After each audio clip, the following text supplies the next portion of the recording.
Hello everyone.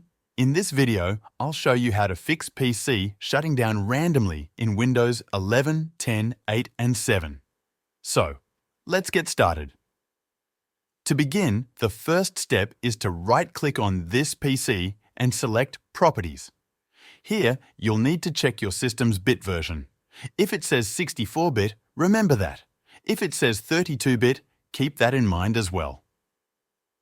Next, go to the Start menu and type in Regedit to open the registry editor.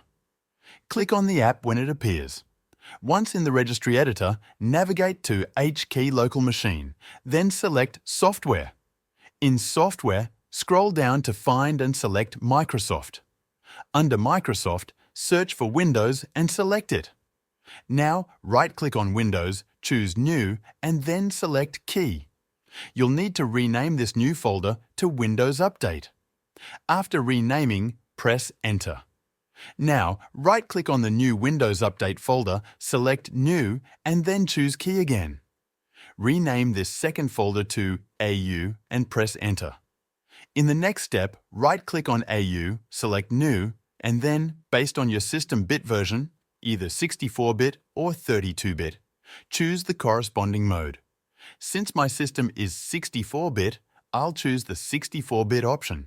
In the new value, type No Auto Reboot with Logged On Users exactly as shown on the screen.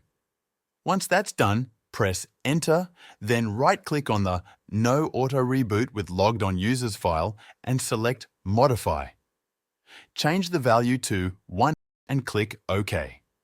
Now, simply restart your computer and your problem should be resolved. This is a quick fix for resolving Windows Auto Restart or Auto Shutdown issues in Windows 10, 11, 8 or 7. If this video helped you out, feel free to buy me a coffee using the link in the description.